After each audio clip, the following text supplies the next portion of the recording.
Will I see there, they're coming in.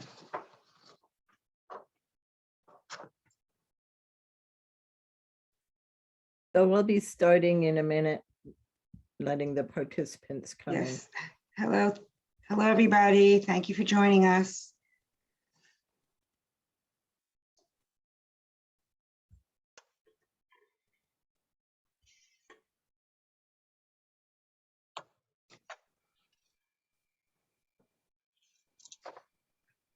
We're going to be starting when we have a whole bunch more people.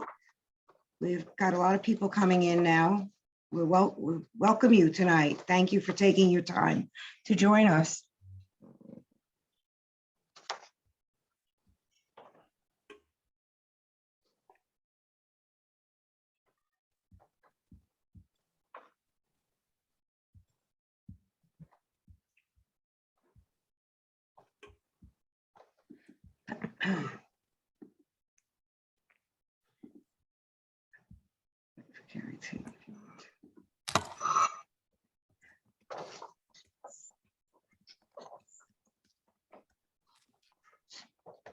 So here we go. Soon we have quite a few people that have shown up so far.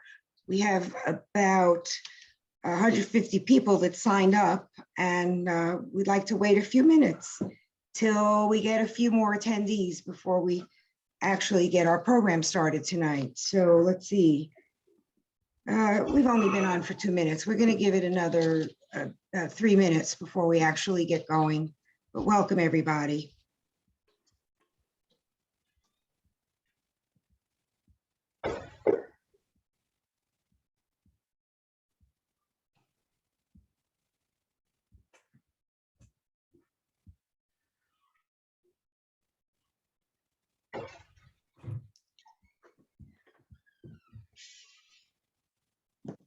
Zoe. Let's see.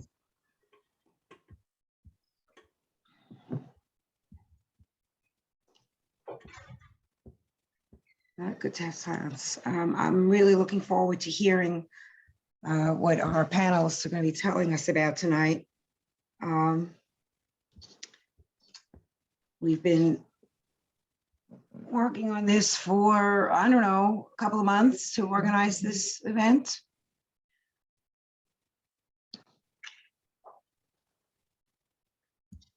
Getting a nice. And I hope I hope that Irene's dog shows up in this on the screen tonight.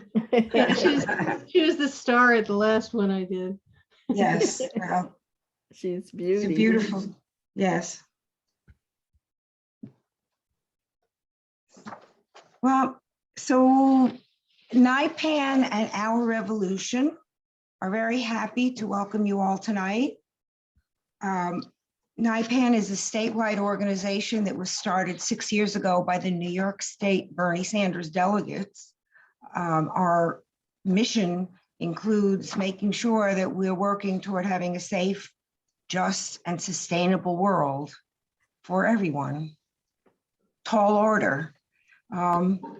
We do as much as we can to help educate people with programs of this sort, and to get people engaged with lobbying efforts and help us with getting some very important legislation passed to make sure that things are going in the direction they should go.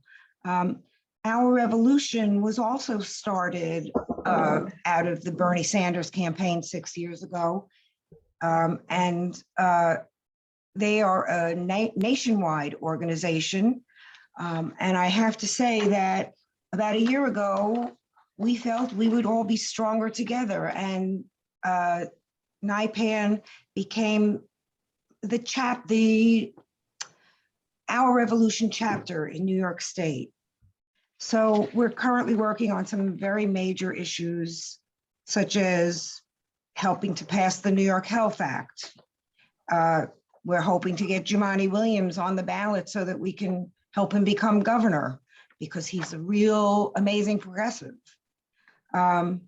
We are always seeking to elect more progressives to the New York State Democratic Party. We have a lot of people running just to become members of the New York State Democratic Party. That way we can push the party to be more democratic. And we're always working to help elect more progressive candidates locally, statewide, and nationally. So tonight's program came about because a couple of months ago, my friend Mary Finneran, who you see on the screen, introduced me to the concept of cryptocurrency. And she was saying things like mining is dangerous. And I say, mining, what are we mining for? Are we mining for precious metals? I don't understand this stuff. So I realized I had a lot to learn, and I thought it would be great if we could hold an educational forum, because if I don't know anything about what this new kind of currency is about, it's a little overwhelming to me to think about, because I used to like just going and talking to a teller at a bank. So we're mining for knowledge tonight, and I'm going to be learning right along with you. Let me just make sure I have covered everything we have. We had about 150 people sign up for tonight. We're hoping as we go on, more people decide to join us. So I am going to, and I just wanted to mention that we're going to have these 3 presentations tonight.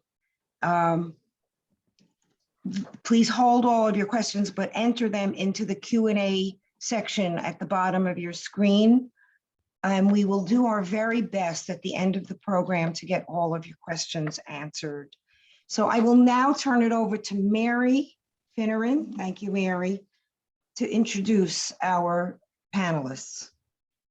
I'm reading, so I really am not looking at the screen correctly. So, but number one, I want to say the women who are presenting this, who are doing the presenting, are a powerhouse. If we could, and that includes Carrie, if we could bottle the energy of these women, we would have no energy problems at all. We could power the world.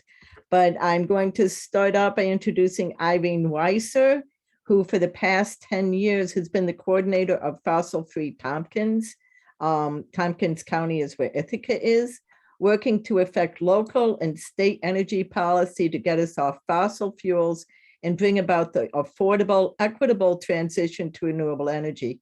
In addition, she was elected to 3 terms as council member in the town of Caroline, serving from 2012 to 2020. That's huge. Karen Edelstein is the Eastern Program Coordinator for FracTracker Alliance. In this position, she blends her passion for environmental issues with strong digital map-making skills. This combination allows her to help local and regional groups better visualize the impacts of the oil and gas industry on human and environmental health and move towards a clean energy future. Our Assembly member, Dr. Anna Kellis, who will be joining us later. She's a very busy woman. She represents the 125th district, which includes Tompkins County and the southwest of Cortland County in the New York Assembly. Assembly member Kellis is the chair of the Assembly Subcommittee on Agricultural Production and Technology and a member of the Assembly Committee on Agriculture, Correction, Environmental Conservation, Housing, Mental Health, and Local Governments. Kellis has brought national and international attention to the environmental concerns of cryptocurrency mining using proof of work validation methods. So I now will hand it over to Irene, and thank you so much for being here. Oh, well, thank you. And thank you both to NIPAN and Our Revolution for, looks like Anna has joined us. Yay, welcome, Anna. Hello, hello. So good to be here. Yeah, so anyhow, yeah, I really appreciate you guys offering this opportunity for a forum to further educate people about what's happening with crypto mining across the state. I am going to share my screen and get us started. So let's go to this. And just a beginning. Slideshow from the beginning. And let me just close out my pictures so you're looking at my screen share right now. So we're going to be talking tonight about cryptocurrency and its impacts on our environment and the ability of New York State to reach its climate goals. So to give you just an overview, I want to start with, an overview for everybody about what blockchain is, cryptocurrency, Bitcoin, talk about the promise and the peril. We'll talk a little bit about how proof of work mining works. I know you don't even know what that term is yet, and I will get into it. And then we're going to take a break. So we're starting with kind of the what is all this stuff. And then Karen, who's a master at mapping things, will show where crypto mining is happening in New York State and across the country. We'll then bring it back to me and I'll dig in a bit on New York State climate law and the impacts of proof of work mining on reaching our climate goals. I'll talk a bit about some false solutions and alternatives, and then just touch on New York State legislation. And I think Anna Kellis will do a fabulous job of telling you more about her legislation. I'm just going to take a moment here to get rid of this gray bar because it's annoying. So I don't think we're seeing it, Irene. really, you're not? No. Oh, okay. And the other thing I need to do is get ready because we have some videos that I'll be showing you as well. So, so I want to start with a disclaimer, just so you know, I'm not an economist or a computer scientist. The purpose of the meeting tonight is to provide, actually, through some very good videos that I found, a basic understanding of the key concepts involved in Bitcoin mining and blockchain, so that we build, a shared language and can have a conversation about it. My purpose here tonight is not to endorse any investment in cryptocurrency or a particular brand of cryptocurrency, and really we'll be focusing on blockchain's impact on reaching our climate goals. Before we go too far, I just want to let you know that I know this is hard and it's weird and it's unfamiliar. And my hope is that I can make it a little bit more understandable by the end of tonight. But I want to just start off with this really fun clip back from 1994 of the Today Show, which I think you may appreciate. Oh, that's that little mark with the A and then the ring around it. At. See, that's what I said. Katie said she thought it was about. Yeah. Oh. But I'd never heard it. I'd never heard it said. I'd always seen the mark, but never heard it said. And then it sounded stupid when I said it. Violence at NBC. I heard be around big fight up in the lunchroom the other week. There it is. Violence at NBC. GE.com. I mean. Well, Allison should know. What is internet anyway? Internet is that massive computer network, the one that's becoming really big now. What do you mean? That's big. How does one? What do you write to it like mail? No, a lot of people use it and communicate. I guess they can communicate with NBC writers and producers. Allison, can you explain what internet is? No. So I don't want to belabor it, but you get the point. Back in 1994, internet was a new concept, and we were all like, "What is this? You use an @ sign?" So now, fast forward, here we are now in 2022. And we're now looking at something that people refer to as Web 3. So Web 1 was the sort of billboard style internet that many of you probably remember when we thought hyperlinks were really cool. And that was Web 1. Web 2, we've lived through many years now of Web 2 or 2.0 is what they called it, which was the social internet and all of the various ways that we've been able to exchange and share information and have all the various apps that we're very familiar with now. And so now we're entering into the world of Web 3. And so I just want to introduce some vocabulary at this point. Most of you or some of you probably have heard the word Bitcoin. Bitcoin is a type of cryptocurrency. There are many types. And cryptocurrency is one kind of operation that gets used on a blockchain. And blockchain is one fairly predominant form of distributed ledger technology. So we're going to go ahead and just, with that little nesting idea, get a little bit deeper in as to what these different terms mean. So first of all, what is cryptocurrency? Cryptocurrency is literally it's digital money. Probably noticed we're not using cash so much anymore, especially following the pandemic. Somehow handling paper and coins that other people had handled just didn't seem quite as appealing. But really, far and away, more and more of our financial transactions happen electronically. And so the vision is that we will be moving towards some kind of digital currency going forward. Bitcoin is but one of about 6,000 or so brands of cryptocurrency. It's the leading brand with about 45% of the market share. And it's used in different ways. Some people use, whether it's Bitcoin or others of these, use it as an asset or an investment. So they may buy it and hold it and, with the hope that its value is going to go up similar to a stock.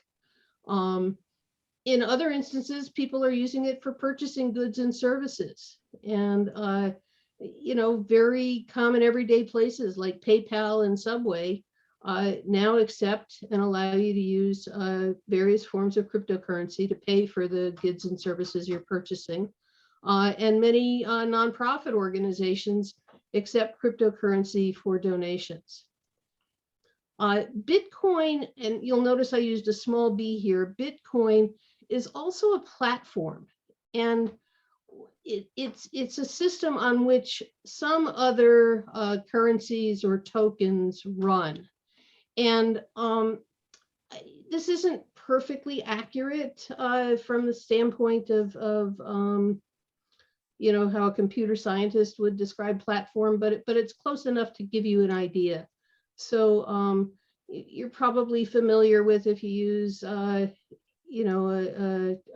Mac brand, then you use an iOS as your operating system, and there's various things that can run on that or on your iPhone or whatever. And then if you're a PC, then there are other apps and things that, or Android that run on that. And so, so that's kind of the way to think about a platform. Ethereum, which you'll see up in the second from the left here, that's their little logo. Ethereum is also both a platform and a currency. And it's the second most popular to Bitcoin. So we're going to use through the help of a video, a discussion of what is blockchain. And again, Bitcoin is a type of cryptocurrency, and cryptocurrency uses a system of organizing things called the blockchain. So with that, we're going to jump into this video and hopefully give you a good understanding or a better understanding of what blockchain is about.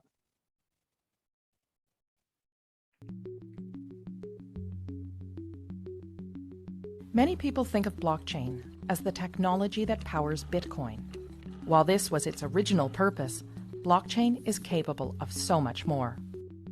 Despite the sound of the word, there's not just one blockchain. Blockchain is shorthand for a whole suite of distributed ledger technologies that can be programmed to record and track anything of value, from financial transactions to medical records or even land titles. You might be thinking, we already have processes in place to track data. What's so special about blockchain? Let's break down the reasons why blockchain technology stands to revolutionize the way we interact with each other. Reason number 1, the way it tracks and stores data. Blockchain stores information in batches called blocks that are linked together in a chronological fashion to form a continuous line, metaphorically, a chain of blocks. If you make a change to the information recorded in a particular block, you don't rewrite it. Instead, the change is stored in a new block showing that X changed to Y at a particular date and time. Sound familiar? That's because blockchain is based on the centuries-old method of the general financial ledger. It's a non-destructive way to track data changes over time. Here's one example. Let's say there was a dispute between Anne and her brother Steve over who owns a piece of land that's been in the family for years. Because blockchain technology uses the ledger method, there is an entry in the ledger showing that Adam first owned the property in 1900. When Adam sold the property to Dave in 1930, a new entry was made in the ledger, and so on. Every change of ownership of this property is represented by a new entry in the ledger, right up until Anne bought it from their father in 2007. Anne is the current owner, and we can see that history in the ledger. Now, here's where things get really interesting. Unlike the age-old ledger method, originally a book, then a database file stored on a single system, blockchain was designed to be decentralized and distributed across a large network of computers. This decentralizing of information reduces the ability for data tampering and brings us to the second factor that makes blockchain unique. It creates trust in the data. Before a block can be added to the chain, a few things have to happen. First, a cryptographic puzzle must be solved, thus creating the block. The computer that solves the puzzle shares the solution to all of the other computers on the network. This is called proof of work. The network will then verify this proof of work, and if correct, the block will be added to the chain. The combination of these complex math puzzles and verification by many computers ensures that we can trust each and every block on the chain. Because the network does the trust building for us, we now have the opportunity to interact directly with our data in real time. And that brings us to the third reason blockchain technology is such a game changer: no more intermediaries. Currently, when doing business with one another, we don't show the other person our financial or business records. Instead, we rely on trusted intermediaries, such as a bank or lawyer, to view our records and keep that information confidential. These intermediaries build trust between the parties and are able to verify, for example, that, yes, Anne is the rightful owner of this land. This approach limits exposure and risk, but also adds another step to the exchange, which means more time and money spent. If Anne's land title information was stored in a blockchain, she could cut out the middleman, her lawyer, who would ordinarily confirm her information with Steve. As we now know, all blocks added to the chain have been verified to be true and can't be tampered with, so Anne can simply show Steve her land title information secured on the blockchain. Anne would save considerable time and money by cutting out the middleman. This type of trusted peer-to-peer interaction with our data can revolutionize the way we access, verify, and transact with one another. And because blockchain is a type of technology and not a single network, it can be implemented in many different ways.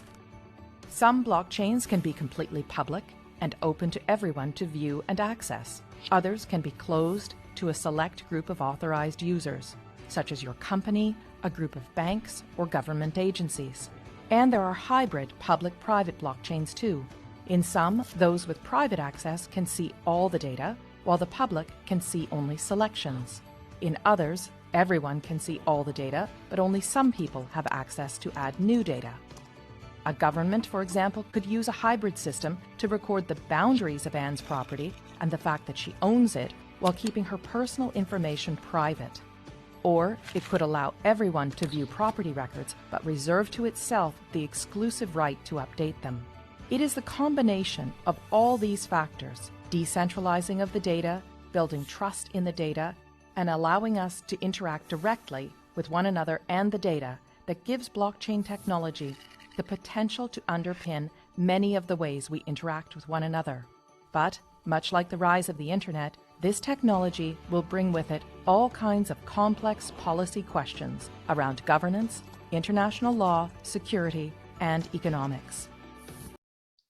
So the one type of policy question that they don't name is the one that's of most concern to me, and I suspect to many of you, which is the environmental policies. So we're gonna, the rest of this video is just advertising for their agency, and come use them for services. So we're gonna leave this and go on to the next slide. Law, Hang on.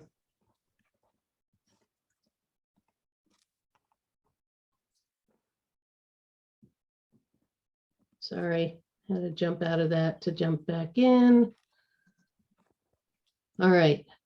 So to summarize then, the movie we just saw, key features of blockchain is that it's a decentralized electronic ledger, that there aren't intermediaries for transactions, that the series of transactions are duplicated across a network. The transactions are transparent. They didn't mention that the participants are what's called pseudo-anonymous. So it's sort of like if you have, your post office box, but it doesn't have your name attached, that people can, send stuff to that post office address.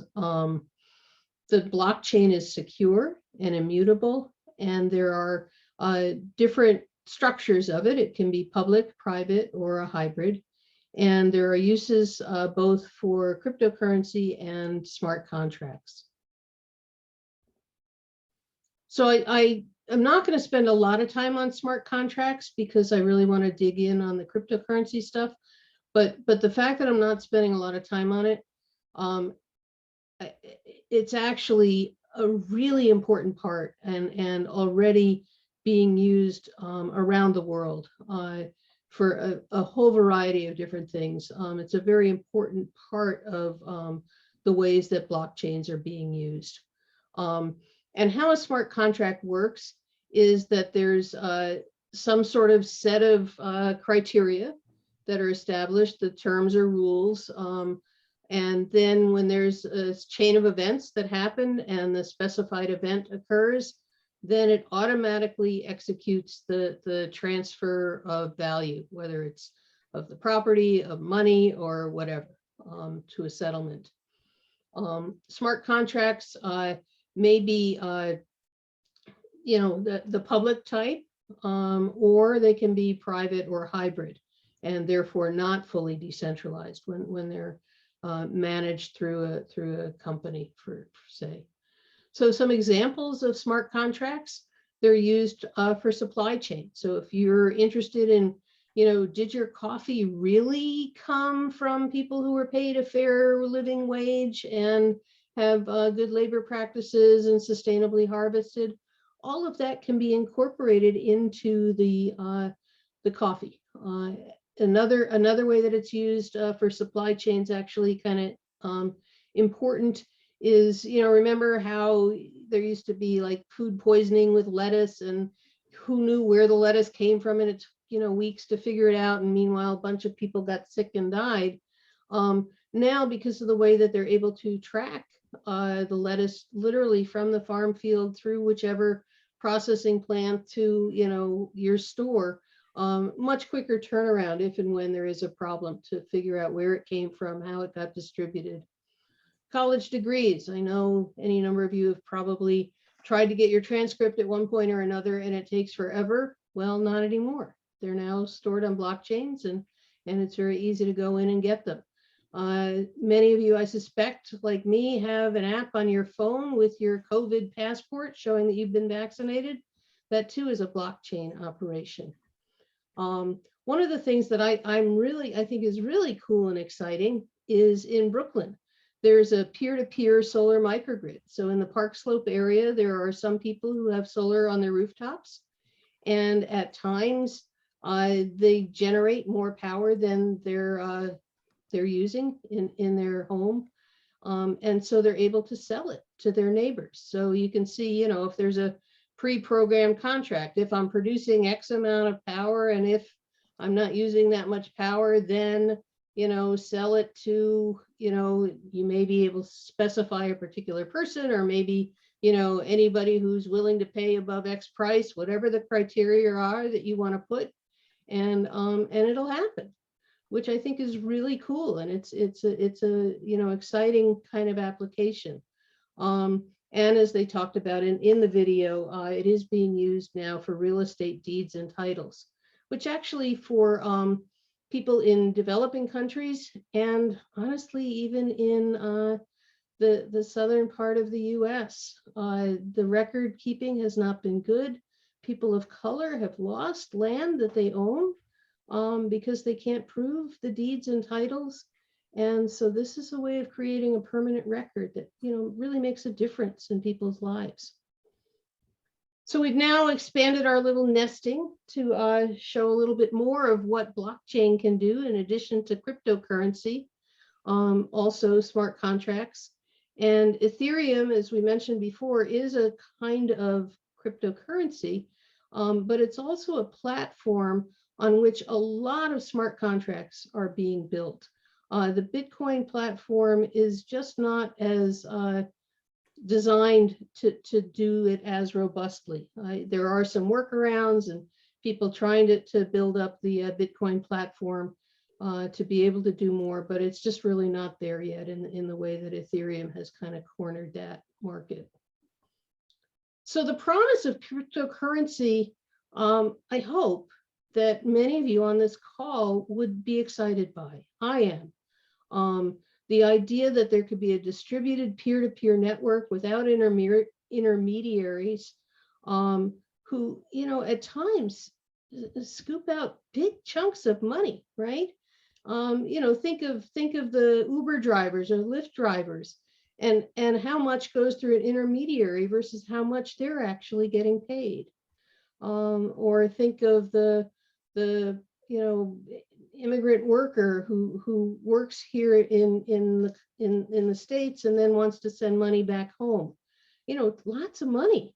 Western Union takes out lots of money for those folks. So there's really something to be said for a peer-to-peer network where you can send money easily, make money that, you know, that you've earned with faster, lower cost transactions. Because it's distributed, there's no single point of failure, so it makes it more resistant to hacking. It makes banking accessible in rural countries, and again, you know, even in rural areas here in upstate New York.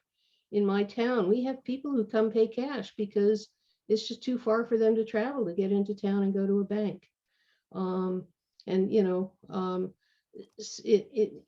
in a lot of areas, at least, there's cell service, and much of, if you want to call it banking using cryptocurrency, can be done over a cell phone.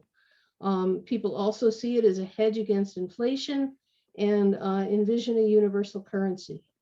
So again, you know, then you think about the kinds of transactions that happen. You know, you deposit money in a bank and they tell you, well, thanks, but this, you know, the money isn't really going to be here for another 5 days. Or when you go through international exchanges, you know, with the exchange rates, that can all be kind of crazy making and time consuming. And so there's really a lot of promise in cryptocurrency and the kinds of things that it can do for exchanging money and other things of value. Unfortunately, it hasn't always lived up to its ideal. There's been a lot of, well, you can see these are headlines I grabbed from various stuff online. That there's crypto that, you know, has been sent to various, you know, illicit addresses, money laundering, human trafficking, gun trafficking. I saw in the governor's budget, she's got, you know, quite a few dollars dedicated to watching gun trafficking on the crypto, or, you know, on the blockchain platforms. There's been fraud, there's been human trafficking, Ponzi schemes. I will say that the corruption of the chain itself is rare. What's more common is instead of having a bank, you have what's called a wallet, and people have a combination or a password for their wallet, and they'll get they'll lose it, they'll get defrauded. The wallets themselves are not built in a way that is hack proof, and so they get hacked through their wallets. But in any case, there have been a lot of problems with ransomware, trafficking, Ponzi schemes. It's not been pretty, and it's really unfortunate. They also talk about how it's a decentralized platform and how great that is. But in fact, really not so much. If you look at the history, so these are graphs of what are called mining pools and the different mining pools. So to think of a pool, it's honestly, it's a lot like if you, a bunch of people went in together to buy a lottery ticket because it was, gazillion dollars and everybody wanted in on it. And you decide that, whoever wins will split up the money among all the people. Well, it's the same thing with mining. And mining is the method to decide how to add a block to the blockchain. And, they spoke a little bit about that cryptographic puzzle, and we'll get to that in a second. But so this is how the mining pools have changed over the years. And all the history of mining pools, it used to be that the largest segment was unknown. Didn't know who these miners were or were they hooked up with anything. And you can see that there's, so many colors of the rainbow here and very small slivers of the pie. So this isn't all of the history. Within a year ago, you can see that there's already been some consolidation on the top right. I want you to follow on the top right, an organization or a mining pool called Foundry, which actually is in New York, outside of Rochester. And I didn't see Foundry on this initial one, but a year ago, here was Foundry having 10% of all of the people who are doing crypto mining or, facilities doing mining, all participate in their mining pool. With 3 months ago, Foundry is now up here as this blue panel as at 17.8% of the mining pool, which is really the computing power. It's not the people power, it's the computing power. And within 24 hours, you can see Foundry now has almost a third of the pie. And it's quite a comparison when you go from this bottom right to the top left when things got started, where the majority weren't hooked up with pools, or at least weren't known to be. And now a third of it is just by one mining pool. And overall, you can see there's far fewer colors of the rainbow. This becomes very important because one of the ideas is that by being distributed, it makes things less hackable, and also makes it less likely for anybody to commit fraud. But you can see that really Foundry would just have to whisper in the ear of 3 other mining pools and say, hey, let's do, whatever fraudulent thing. And all of a sudden you've got more than 50% of the network actually engaging in fraudulent activity. So the idea that things are decentralized is a myth.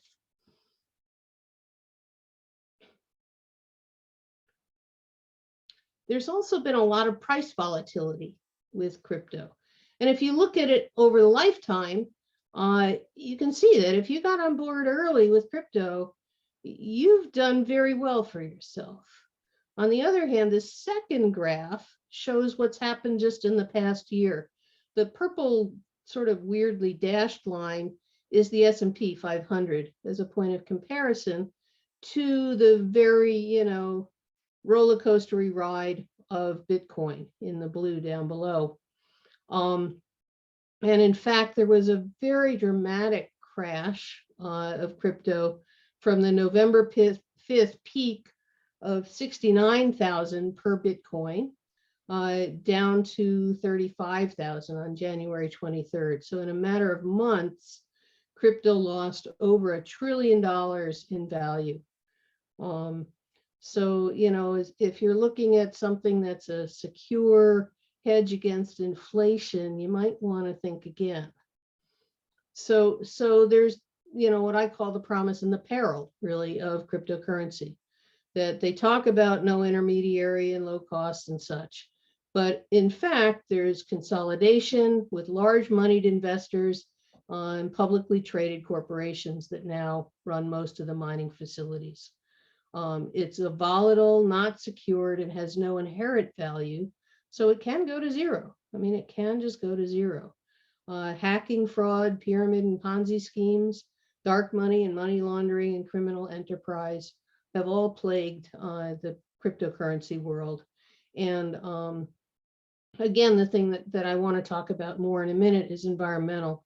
I do want to point out that the things that have been preserved are important. And that's that it's faster, lower cost transactions and makes banking accessible to people who don't have access right now. I think that some of these other things are not proving to be as true. But so on to the environmental impacts. And to look at the environmental impacts, I apologize that we do have to get into the weeds a little bit, but I hope it's not too difficult for you. And I found some really short, cute videos that I think help explain what I want to do pretty well. So with that, well, so as an introduction to the video that I want to show you, this is really a core dilemma of a decentralized system. If there's no central authority, how does the system decide if a block is valid and should be added to the chain? And so with that, I'm going to go into our next video. I'm only going to go partway through it. You'll see that they talk about 3 different methods. And I, at this point, only want to review the first method. So we're just going to go with that. It's a method called proof of work. Blockchain, the hype word of 2018. But do you know how a decentralized peer-to-peer system with no authoritative figure makes decisions? The answer lies in consensus mechanisms.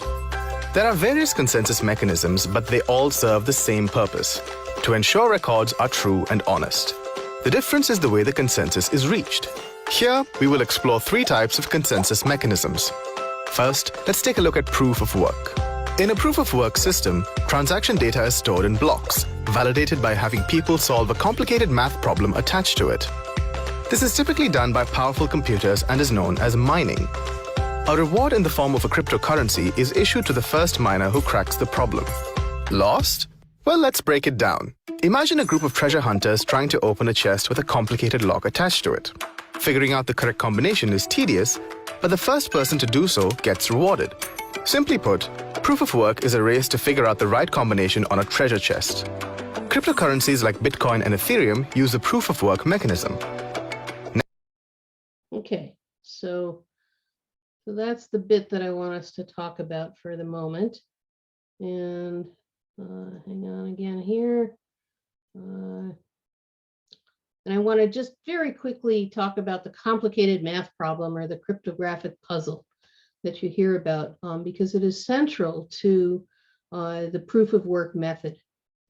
And so how does it work and what the hell are they talking about, right? It's this, that there's a function, a cryptographic function called SHA-256. And when you put a number or a sentence or a paragraph or whatever into this, SHA-56 acts on it and comes out with a unique set of zeros and ones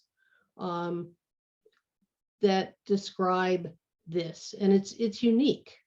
There are 256 data points in this. And so the way that these math problems work is they might say that, you know, we want you to figure out the number that you have to put in here, where these question marks are, that will result in an output that has the first 30 numbers all zeros. Well, there's no way to go from, you know, something with 30 zeros and then a bunch of zeros and ones to figure out what is that number that would give you that output starting with 30 zeros. Literally, the only way to do it is to guess. And so they guess by using a lot of computers, as they showed in that little cartoon. And so the miner or mining pool that solves the math puzzle first gets the award of Bitcoins. The more computing power in the network, not just in the one facility, but across the whole globe, the more computing power there is, the harder that math puzzle gets to be solved. But miners all across the world compete to solve the puzzle, but there's only one winner for each new block. And all the rest of them who are running their computers to try and guess the number have wasted all that energy. And of course, if you have more computers and faster computers, you have a better chance of winning. It also makes the puzzles harder for everybody. And so there's a lot of incentive, therefore, to buy the latest, greatest computer that does this processing more and more quickly. Why do they bother? They bother because through this process, you get a somewhat randomized selection of which miner adds the next block. And that is part of how you build trust in the network. That, you know, I call it quasi-random, because if you have a lot of computing power, it's not quite as random as, you know, as if somebody just had, you know, one of these computers in their garage. They're less likely to win, although they could. The investment of the resources for the computers, for the electricity, is thought to be a deterrent against fraud as well. Who's gonna, you know, spend all of that money and time and energy, literally electricity energy, which also has a financial cost, and then try and cheat the system? It just doesn't make sense. And so the thought is that you add to the security of the blocks by going through this hash function, and actually each subsequent, it's almost like knitting, or crocheting, that each block then gets knitted to the next one and the hash function follows it. So if you wanted to alter a block, you'd have to change the function on all of the subsequent blocks, and it becomes pretty impossible to cheat the system that way. So here we have how new blocks are added to the blockchain. There's proof of work, which both Bitcoin and Ethereum are using proof of work right now. And then there's some other stuff, which we'll talk about later. I think this is the last video. This is to give you a real world view of what does crypto mining look like as compared to the cartoons that you've seen so far. So this is in upstate New York. The inside of this former aluminum smelting facility looks different now. Most people, when they first walk in, it seems a little bit crazy to putting in a digital currency data center here. But for us, you know, the more we've done it, the more we believe that it made a lot of sense. A first difference. The old boss that ran these halls is replaced with Peril. He's a blockchain entrepreneur who co-founded the company that now rents the space, CoinMint. We create a modularized data center inside of the building. You'll see, you know, right under 700 machines in each container. They're fairly simple machines. It's a computer server that's specifically built to perform the cryptography functions. 3 hashing boards, control board, and fans to cool it. These computers are verifying Bitcoin transactions and adding them to the network's public ledger. This process is called mining. It's what generates new Bitcoins, which are created as a reward for the miners. The amount of heat that comes out of a 1400 watt hairdryer is about the equivalent amount of heat that comes out of one of the machines. So if you step into the exhausted container and you want to envision 700, 1400 watt hairdryers blowing into it, the thing that we need to do is get that heat out of the building. And as it turns out, this building is really damn good at that. Cool air flows into the rooms from the open floors. Goes up to the vaulted ceiling and out the mono duct, sending that exhaust outside where it won't overheat the machines.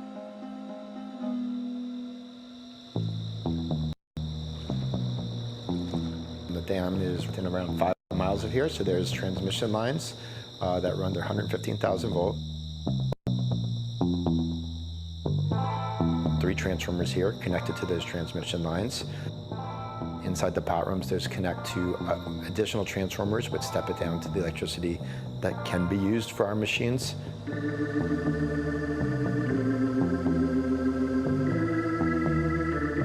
Rather than buying power from a local utility, CoinMint went straight to the source. We buy electricity on the open markets at market rate on a similar playing field that, or the same playing field that a regular utility would.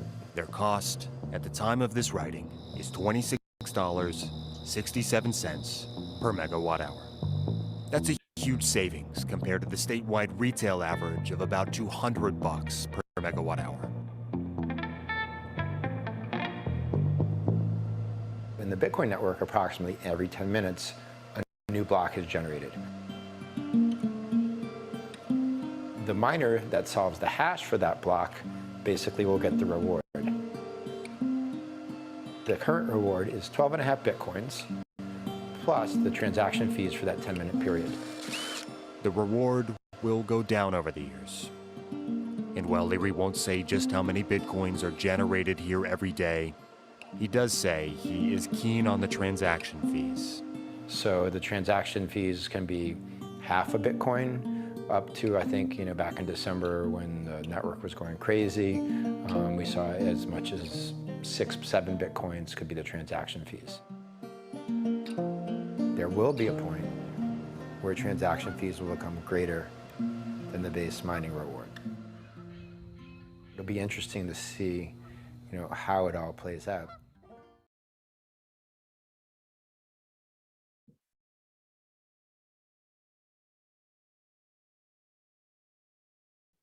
So that's the inside of a crypto mining facility. He talked about these machines being about as powerful as a hairdryer at 1400 watts. The machines are now much more powerful. They're at about 3200 watts for the newer machines. They're able to do much more processing. And so, more energy being used. The global energy use of Bitcoin is enormous. These maps show the areas where the most intensive Bitcoin mining is taking place. You'll notice these dark red areas in the United States. It's become quite popular here. But and this you've probably seen some of this, that Bitcoin uses as much energy as a small country. And that their emissions of CO2 are enough to negate all of the electric vehicles in the whole world. This one is particularly interesting to me, that the Bitcoin network handled about 97 million transactions, and this is just 12/100% of the worldwide volume of non-cash transactions. So it just, it makes my eyes cross to think of how much energy would be needed if the Bitcoin network were handling all of those transactions. It was responsible for 0.5% of the global energy use. And, as you might expect, it also has a larger carbon footprint. I'm not going to read all of this just because I'm running a little bit behind schedule and I want to keep going, but just assume that it's emitting a lot of CO2 as well. And there are other environmental impacts. There's these computers last somewhere between 1.5 years to 3 years. Of course, you want to get the latest, greatest, fastest if you can afford it. And so you may sell your machine after a year or so to somebody else who uses it while you buy newer ones. But really, 3 years, their lifespan is up. They work 24/7, these machines, they run hot, and they just don't last that long. There's tons, literally tons of e-waste from this. There's also, you can see here, a bunch of fans that are cooling a facility. These fans make a ton of noise that can be heard for miles around. So that's another environmental issue. And this is at the Greenwich Power Plant on Seneca Lake. This is an old gas power plant that has decided to use the power that they generate at the plant to mine Bitcoin on site. And so they suck water out of the lake to run their power plant and run their Bitcoin mining operation. And I don't know how many gazillions of fish and such get sucked into this every year. So the overall global response to crypto mining, a very significant date is in June of 2021. China halted crypto mining, citing, among other things, and it's not the only thing, but citing energy and environmental concerns. In November of this past year, Sweden and Norway called for a halt to proof of work crypto mining to meet their climate goals. They said they need their renewable energy targeted by crypto asset producers for the climate transition, for essential services. And Norway echoed that, saying that we want our renewable energy to be used in a way that creates value and supports the transition to a climate neutral society. And just the other day, there was a vote of a committee at the European Union.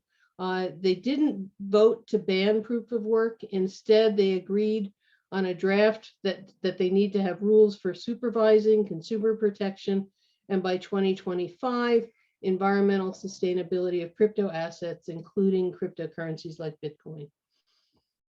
And also, very recently, exciting news that President Biden issued an executive order to ensure responsible development of digital assets, including concerns about energy demand and climate change.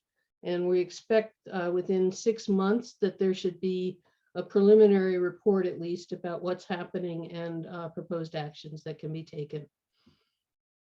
So I mentioned that in 2021 that China drew the line and said no more crypto mining. You can see that China had been mining 75% of the crypto mining that went on in the world was going on in China. They put their foot down and look at how crypto mining has grown, in particular in the US. So I'm now going to shift to Karen, who's going to talk to us a little bit about where crypto mining is in fact happening in the US and in New York. So Karen, I hope you're still out there. You haven't fallen asleep. No, not at all. This is so engaging. Thank you, Irene, so much. So that's a great moment for a segue just to talk about how my work as a staff person with the FracTracker Alliance fits into this whole universe of cryptocurrency. And I use mapping as a way of looking at energy use and impacts of energy use on human and environmental health. So with cryptocurrency, and particularly the impacts that we were hearing a lot about of proof of work ways of mining and the impacts that might have on the environment, I was particularly interested in trying to figure out where all of this mining was happening, especially with that very rapid transition from the lion's share of the mining happening in China. in the last 9 months or so coming over to the US. So I can, well, we can share the URL in the chat, but not while I'm talking because I don't multitask well. But what I do want to do is share my screen and just show you a little bit of the work that I've been doing as a way of helping you all to explore where crypto might be happening. So let me see, which I did have. Here we go.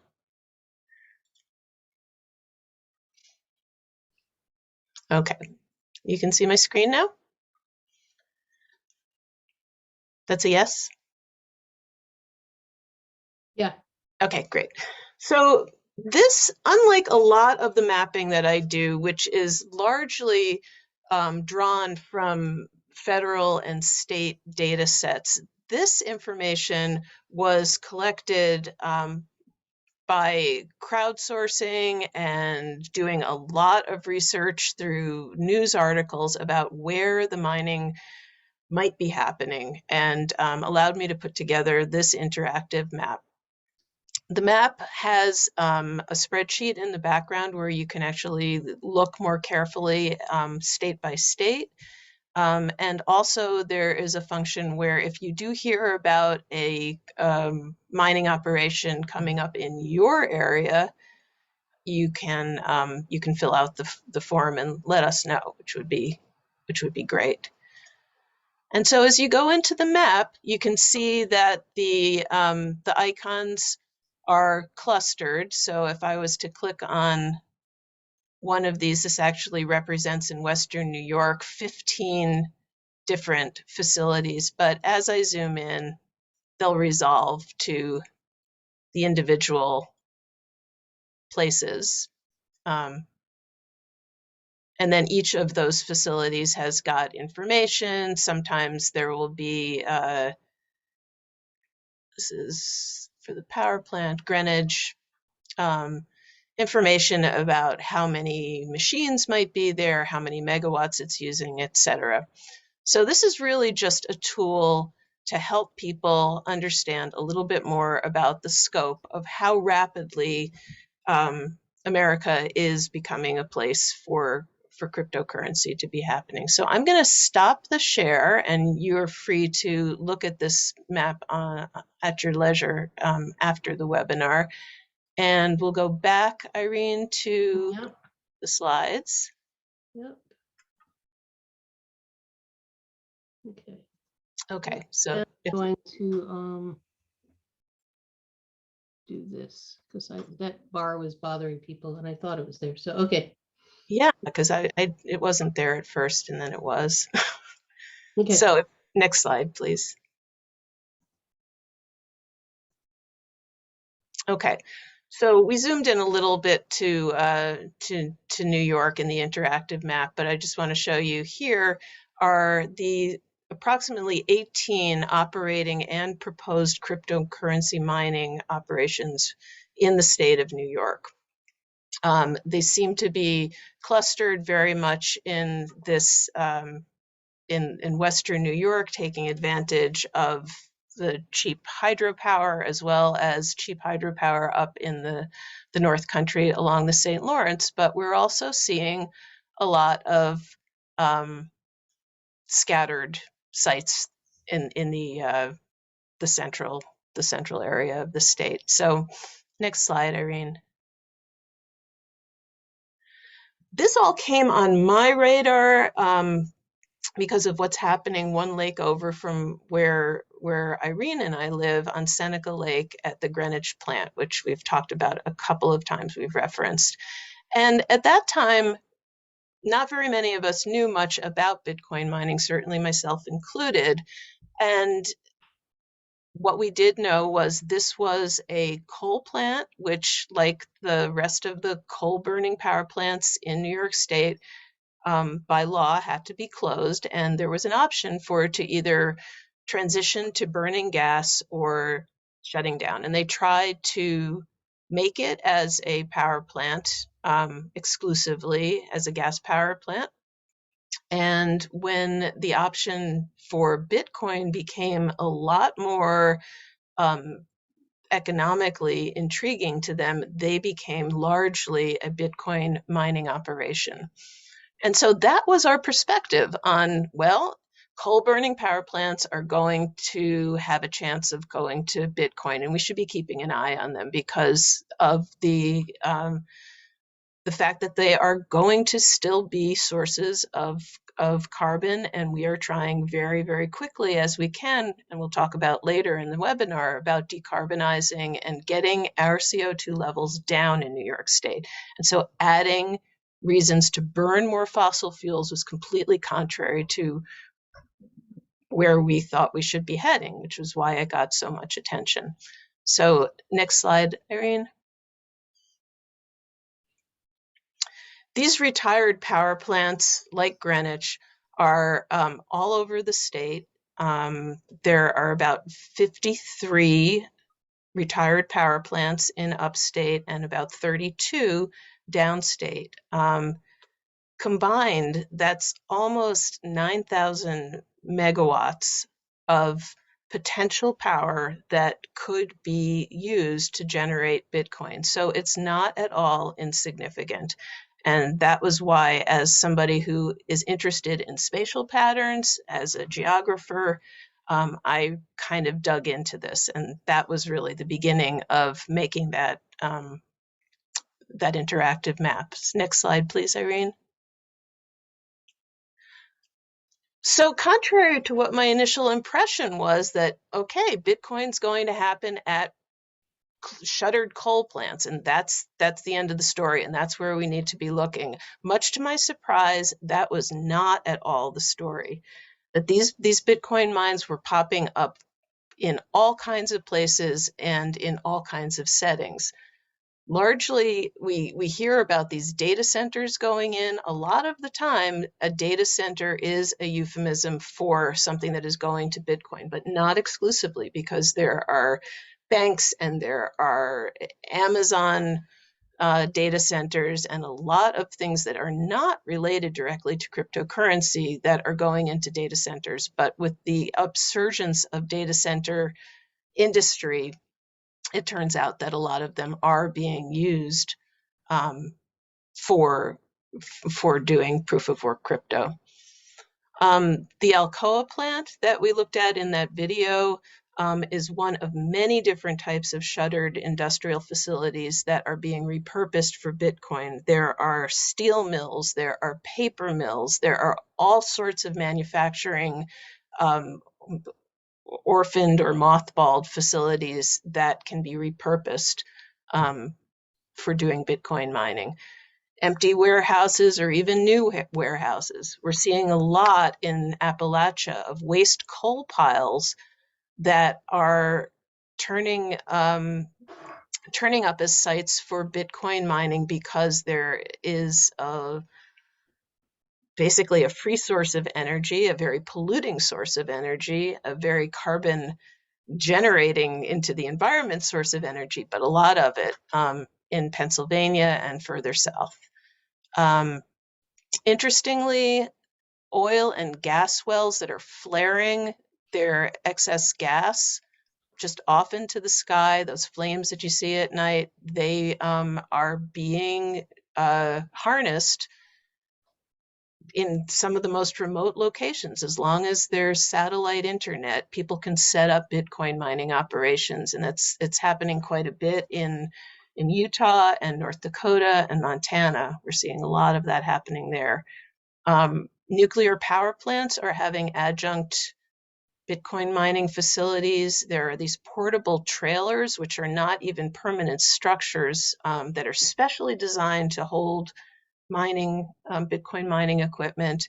And also solar farms are occasionally having Bitcoin happening at them. So next slide, Irene, please.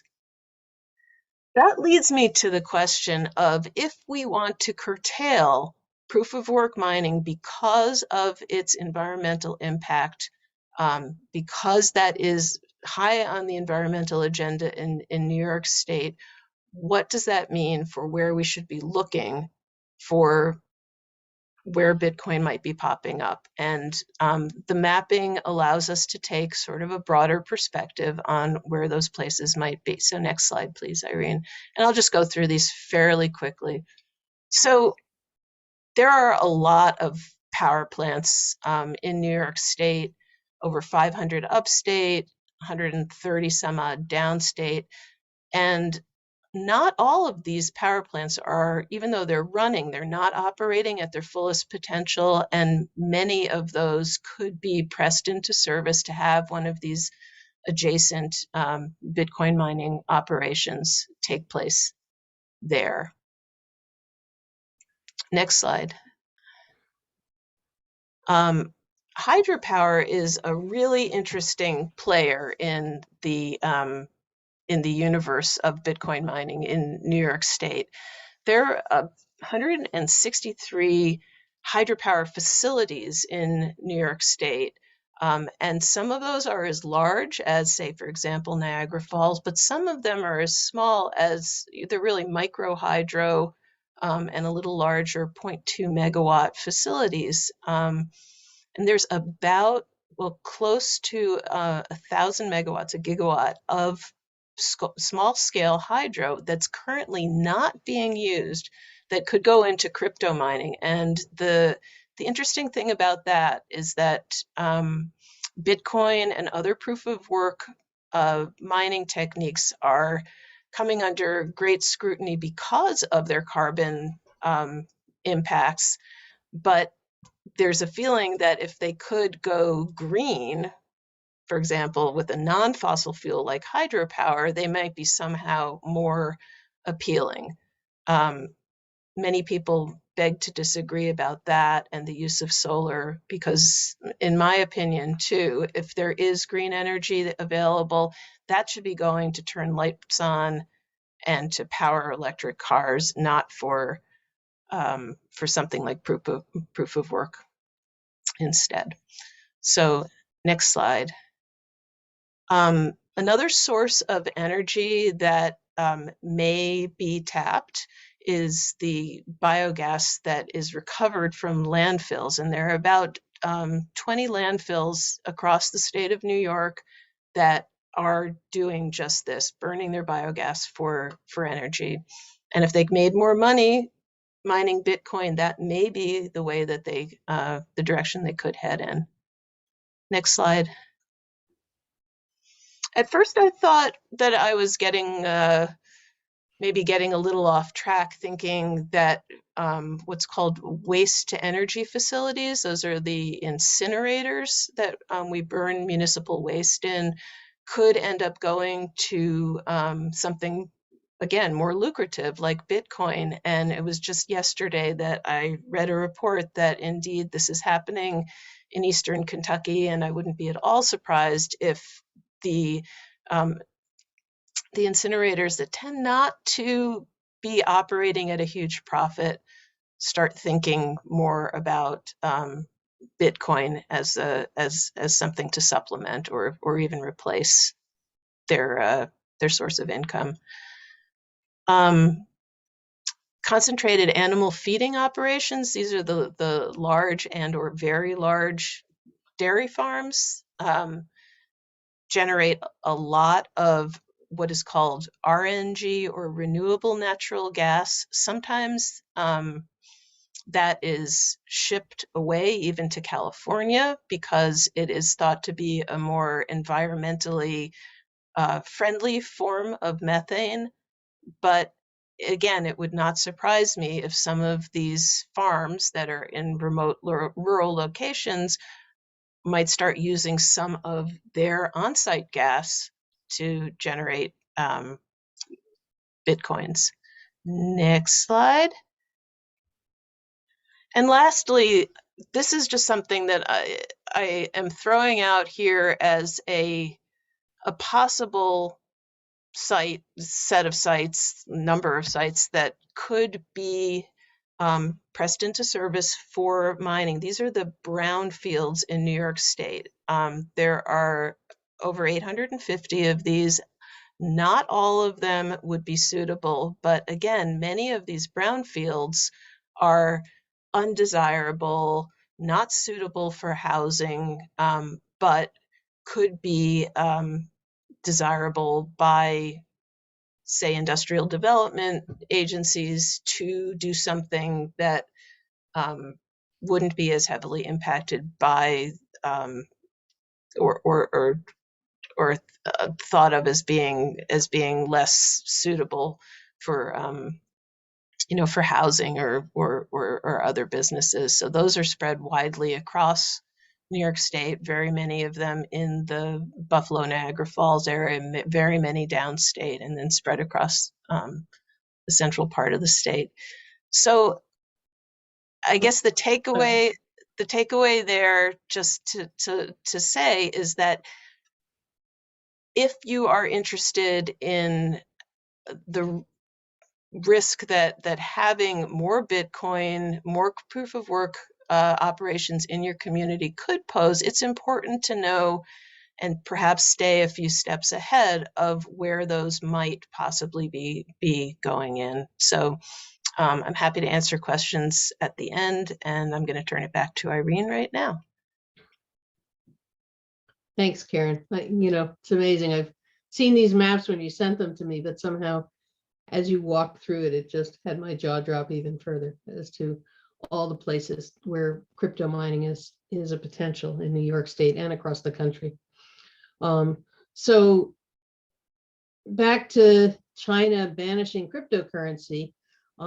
Very interesting that a new report is out, again, just in the past month or two, showing that since China banished crypto mining, there's even more fossil fuels being used.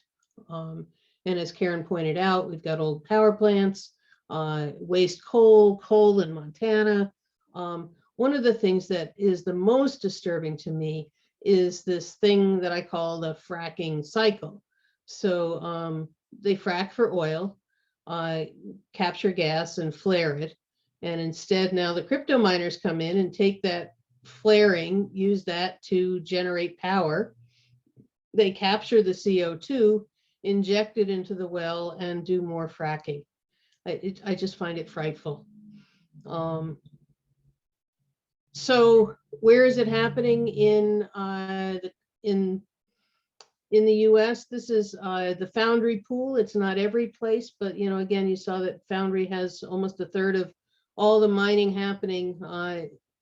And it's US based. I think that Texas is probably a higher percentage. They're not as much part of Foundry's pool. But you can see that New York is right there in the lead, along with Kentucky and Georgia and Texas as really being prime places. Why upstate New York? Because a lot of the power that we have here in upstate comes from hydropower, either the Niagara Falls or up in Messina, the St. Lawrence River power plant up there provides a lot of hydropower. And then we also have a lot of nuke plants upstate. So it's carbon free. We have a relatively cool climate, low wholesale electric costs, and a lot of struggling towns that want the jobs and the tax revenue. I'm going to skip this just to save time, but this is a comparison of upstate New York. You can see it's mostly green, and downstate New York it's mostly brown energy.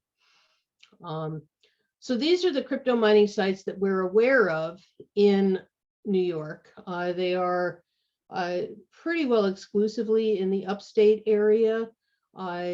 Central New York, over in the Buffalo, Niagara Falls area, and up in Messina and Plattsburgh by the St. Lawrence River. So what we know of right now, and this is no doubt there's more going on than what we're aware of and what we can find data on, but we're aware of 576 megawatts that are being used right now for crypto mining. And by the end of this year, between 1,300 and 1,600 megawatts by the end of this year. And 714 megawatts of that will be hydro. We also have been able to account for about 88,000 mining rigs, the computers. And again, the lifespan of those is, 1.5 to 3 years. So it's also a ton of e-waste. The Greenwich power plant, the one that's on Seneca Lake, the gas plant that's now used to operate 20% of the time. Now it's operating 24/7, 365. Their greenhouse gas emissions have already gone up more than 10x. We are waiting for the DEC to hopefully please deny their air permit so that they are not allowed to continue to operate in this way. So I want to put those numbers in context. We'll come back to them. You don't have to remember those numbers, but I want to put those numbers in context of the targets that we have to reach according to our climate law, the Climate Leadership and Community Protection Act. And in the right-hand box, you'll see that our renewable energy targets, 70% of the electricity on our grid has to come from renewable energy by 2030. That's 8 years from now, and 100% emission-free by 2040. In addition, we have to reduce our greenhouse gas emissions, all while we switch. The largest source of our greenhouse gas emissions is housing, followed by cars, followed by power plants, landfills and other waste, 9% from industry, 6% from farming. We've got to electrify all of our buildings and all of our cars. So we've got to increase the amount of electricity that we use at the same time as we increase the amount of renewable energy that we have available. We are right now in this top graph, the dark green is our renewable energy production now, and those yellow arrows point to where we have to get to in only 8 years. So again, you can see we got a long way to go to get our renewable energy up to that line. This bottom graph gives a representation from the New York ISO, the independent system operator, as to how much energy it's going to take to get there. They start off by showing in 2020 our actual use was 150 gigawatt hours. And if we're lucky, if we're really careful and energy efficient, we won't be increasing our load very much. You can see all the way out here to 2050, it's just a little bit above the 150 gigawatt hours that we're at now. The more realistic scenario is an increase of 35% from baseline and up to 50% increase in electric load if we're not careful. What's also important is to look out till 2030, and you can see that really, hopefully not so much increase by 2030. We're really looking to be able to conserve energy as much as build new energy while we're electrifying things. So again, our grid right now, a lot of brown, dirty energy, and about 25% that's zero emissions, 11% of which comes from hydro, and just a small amount right now from solar and wind. Where we've got to get to is all of this being intermittent renewables of onshore wind, offshore wind, solar, and then this section here of what they call baseload resources. This is hydropower, nuclear power, and some imported power, which is usually also hydro. And then we're going to have short-term storage, and this is as yet not fully identified, but emission-free dispatchable resources of some sort, probably long-duration storage. So we've got a long way to go, and notice that the circle also gets bigger. We've got to make more power overall. So I want to put the crypto mining load in perspective. So you remember up here, I talked about how much we have now and how much we're going to have by the end of this year. So here that is in perspective. Crypto right now, we have 576 megawatts times 876 hours per year, gives you 546 gigawatt hours. and you look at the 150 gigawatt hours, that was the total load for the whole state, or sorry, yeah, for the whole state in 2020, it's a 3.5% of the 2020 load was from crypto mining. If we project as to what can happen at the low end of the scale, by the end of this year, as these new plants come online, 77.8, so basically almost 8% of our energy load will be made up by crypto mining. And if we're at the high end, we're almost at a 10% increase, just right here. And that's before we've electrified our houses and our cars and everything else. This is adding an enormous amount of new load to our grid while we're trying to transition to all renewables. So I want to put these renewables in perspective a little bit. What is it going to take to reach 70% renewables by 2030? Well, the New York ISO, the independent system operator that manages the grid, says that by 2030, we need to install 15,000 megawatts of solar and 8,700 megawatts of land-based wind. So offshore wind is another thing, and there's a deadline of 2035 for that. So that's not part of what we're discussing right now. But to give you some sense of how big of a project that is, it's 6 acres per megawatt. So we're looking at 90,000 acres, which is 141 square miles of solar. Manhattan is only 23 square miles. So we're putting several, what is that, 6 Manhattans worth of solar across the state.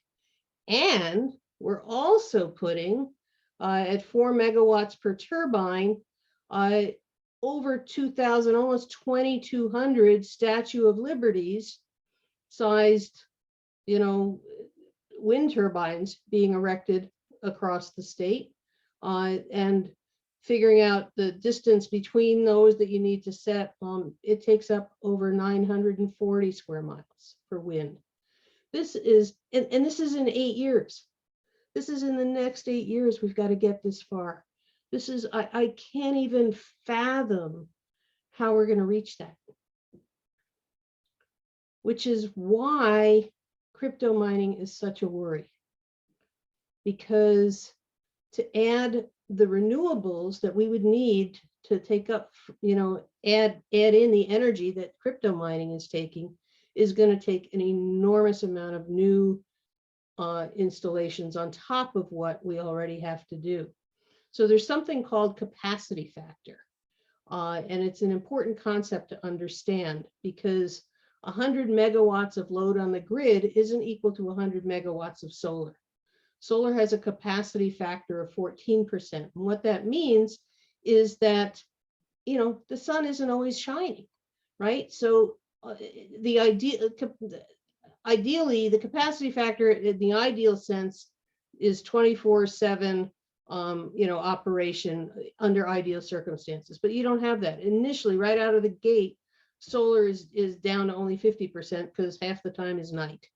Then, when you think of the fact that the sun isn't always out, especially here in upstate New York, but across the state, and even when the sun is out, it can be at a low angle where it doesn't really help the panels generate very much.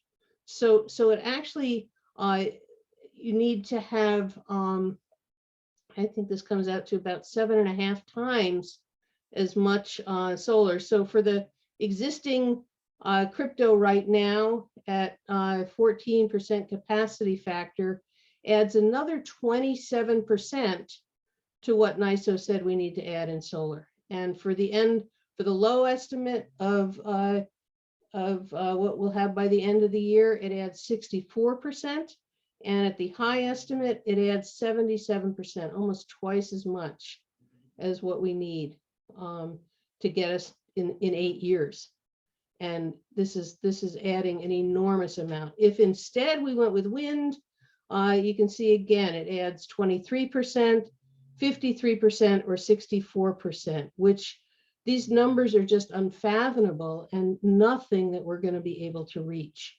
Of course, you could say, well, let's do some solar and some wind, and then, you can divide it up proportionately. But but you get the idea that even with the crypto mining that's happening now, to replace it with renewable takes an enormous amount of extra installations. And I haven't figured out the square miles and acreage, but it's enormous.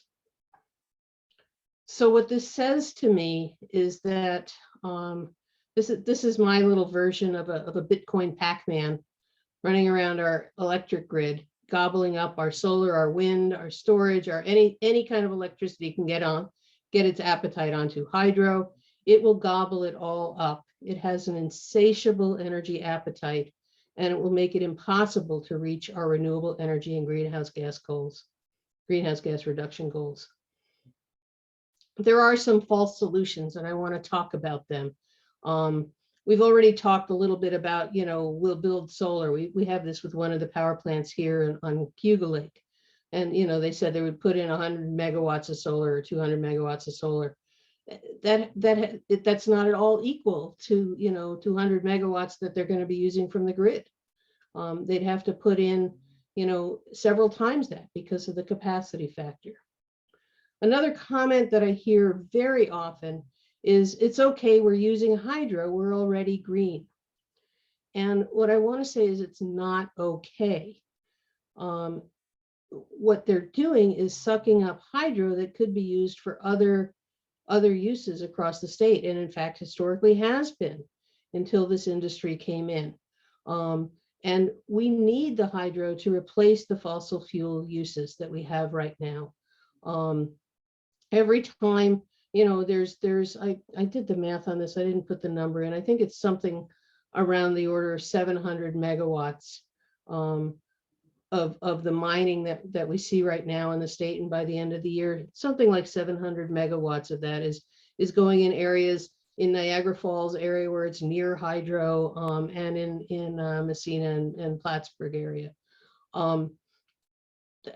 First of all, they're still drawing from the grid, so they're not, and whatever hydro they're getting because they're near Niagara Falls means that some other place, a power plant is having a gas-powered power plant is having to kick on to make up for the amount of hydropower that's being sucked out by the crypto miners. Irene, do yeah. you think maybe you can wrap it up, because it's about 5 after 9 and we Yep. want to give Anna a chance to speak? Yep, sorry. Thank you. Also, the idea of using excess wind and solar, no, we can't. The so-called excess means that we need transmission upgrades, or that we should be saving it for storage in a rainy day. I'll skip over the carbon offsets. I want to get to the alternatives to proof of work, and this is quick. We've seen part of this video before, Blockchain, so I'll jump the hype ahead. word of 2018. But consensus mechanisms. First, let's take a look at proof of work. In a proof of work system, transaction data is stored in blocks, validated by having people solve a complicated math problem attached to it. Figuring out the correct combination is tedious, but the first person to do so gets rewarded. Simply put, proof of work is a race to figure out the right combination on a treasure chest. Cryptocurrencies like Bitcoin and Ethereum use the proof of work Did we mechanism. see this one already? Next, we have proof of stake. Here, the creator of a new block, also known as a validator, is randomly chosen based on how much stake they commit to the network. Meaning to say, the higher the stake placed, the higher the chance to be selected as a validator. Let's apply this to the treasure chest scenario. Picture a group of treasure hunters vying for a chest. The chest is rewarded based on a lottery system. To participate, each hunter has to buy lottery tickets. The more each hunter buys, the higher the chance of winning. Blockchain protocols like Cardano's Ouroboros and EOS adopt the proof of stake consensus. Okay, so that is the alternative to proof of work. I will say that. Sorry, I got to go back. I'm hurrying, you guys. I hear you, and I'm sorry that this has run so long. So proof of stake is shit. Sorry, hang on. I'm going to be on this slide. Proof of stake is the alternative that uses far less energy. And most of the newer coins are being done with proof of stake. And by the end of 2022, Ethereum says that they will be using proof of stake. There are different technologies. Proof of work is the first generation, and you can see that the transaction fees are high. It takes a long time to do the transaction and uses a lot of energy. Some proof of stake is lower, and there's even third generation distributed ledger technologies that are quicker still, cheaper, and far less energy. So what we need in the cryptocurrency of the future is that it's scalable, secure, and sustainable, with Bitcoin transactions being just a 12/100% of non-cash transactions. It's not sustainable, scalable. So in summary, we're facing a lot of proof of work blockchain mining explosion in upstate New York. The mining consensus uses astronomical amounts of energy. Some proof of work operations increase greenhouse gas emissions, others divert clean energy resources. It will interfere with meeting our greenhouse gas and renewable energy goals. Proof of stake, on the other hand, is much more efficient.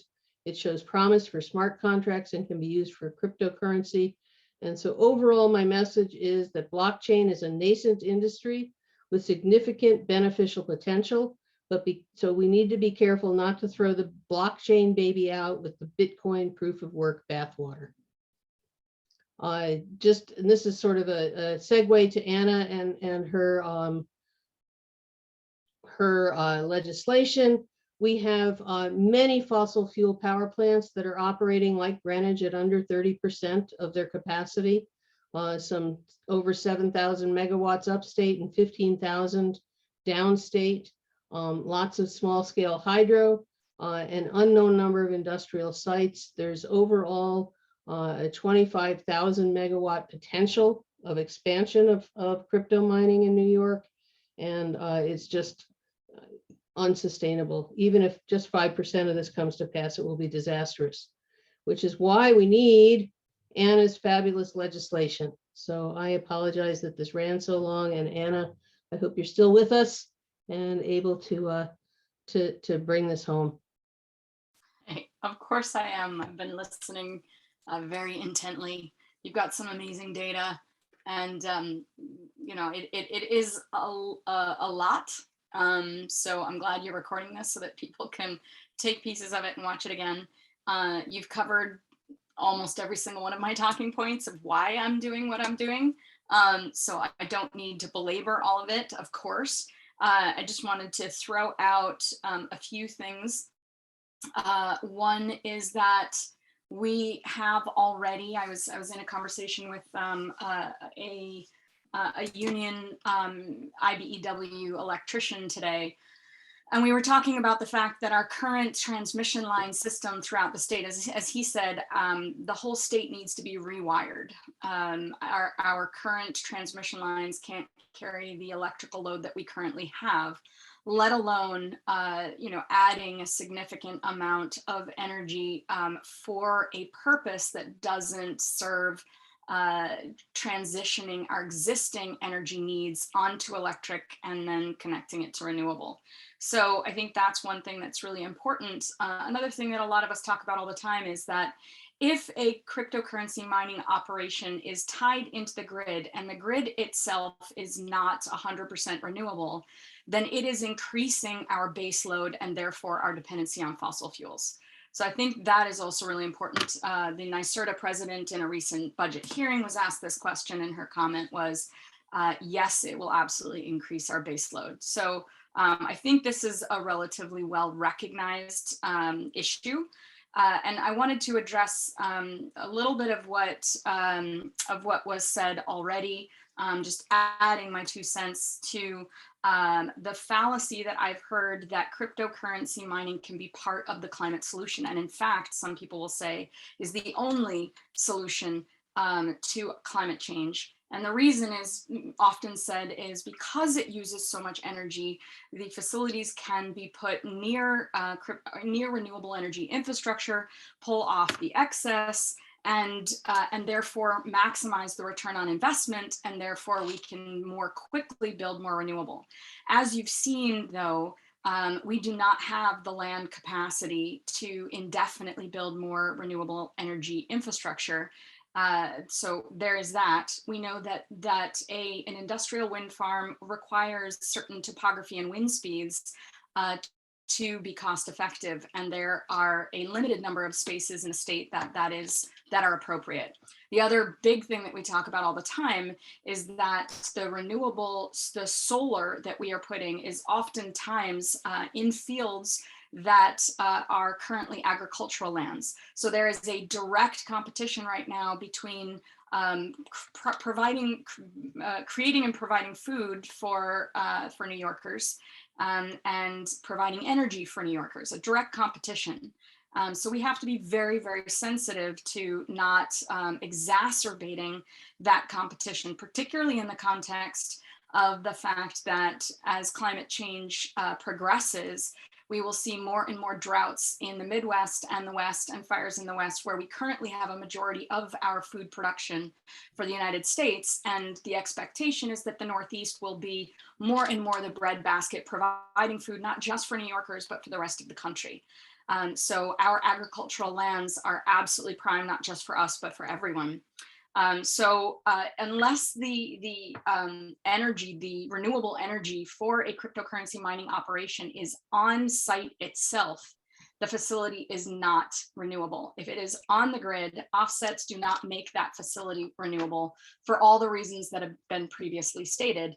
And even if that renewable is on site, it is still an opportunity cost for that land, as I said, is limited, and that renewable energy infrastructure being used for our existing energy needs. So just my added 2 cents for the reasons why at around 11 o'clock at night one night after studying this issue, and mind you, I've been studying this issue for years.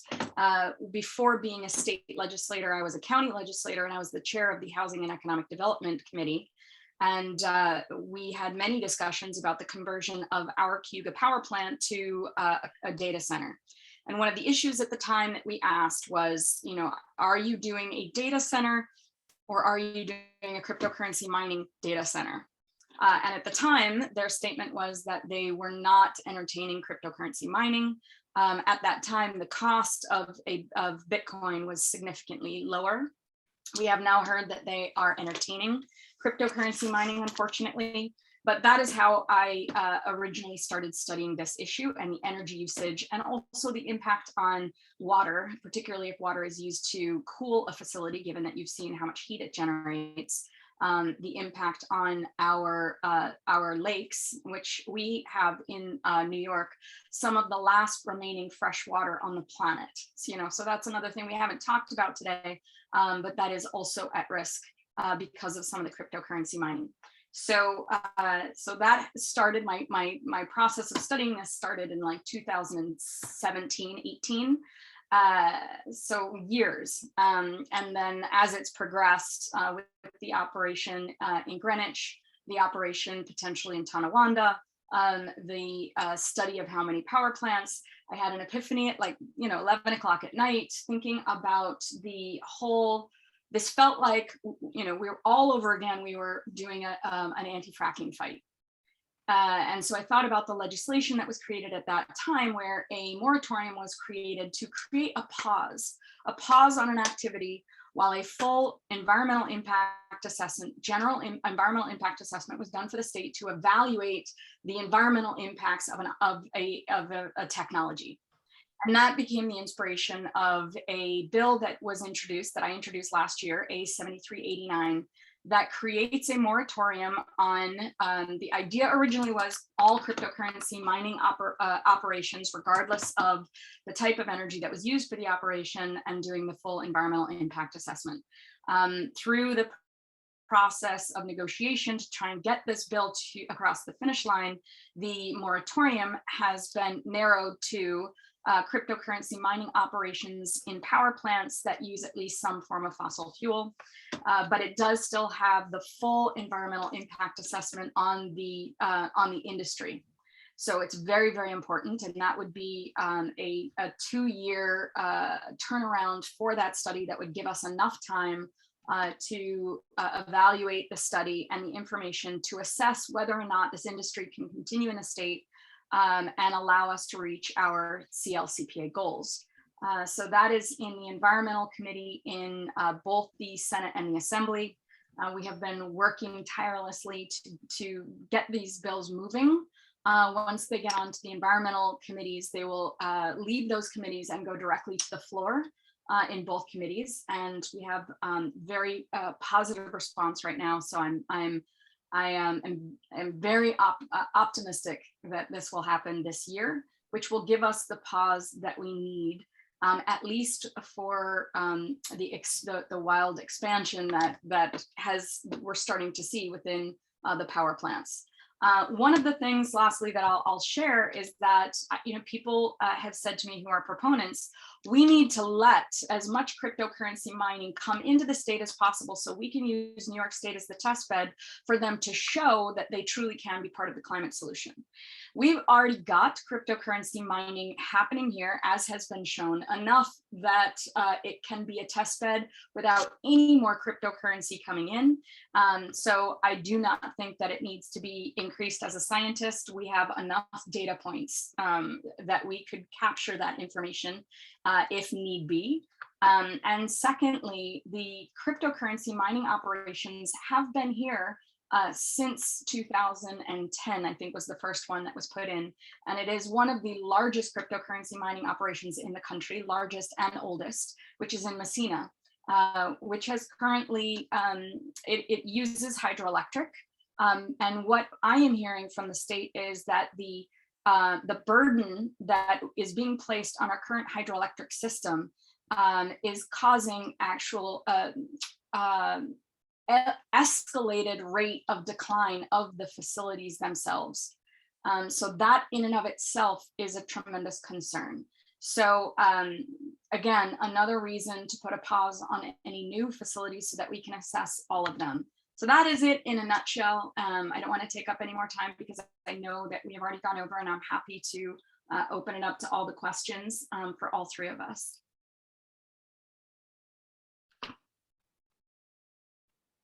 Anna, can you just say something about what your bill does?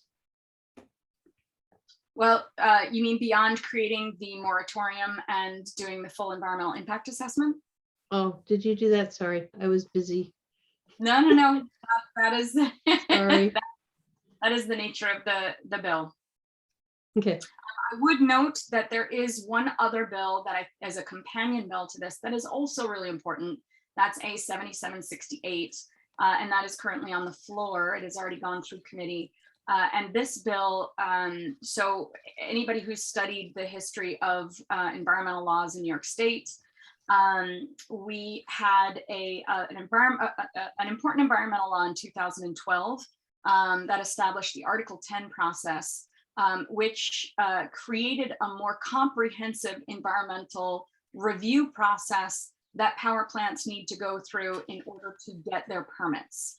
And the issue that we're finding is that those permits go dormant when a facility goes dormant, and when the facility is reactivated, those permits can continue to be used until they're up for renewal.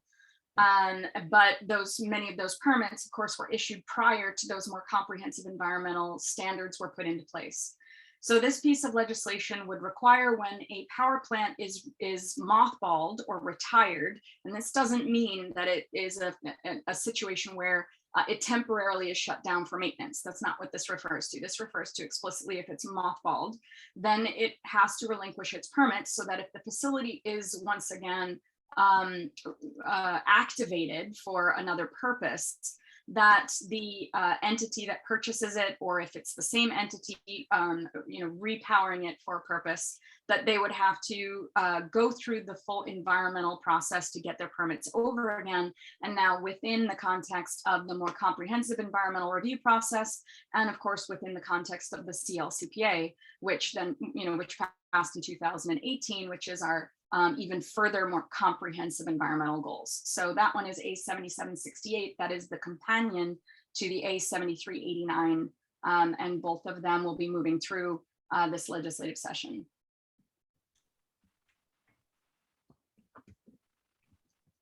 Thank you so much, Dr.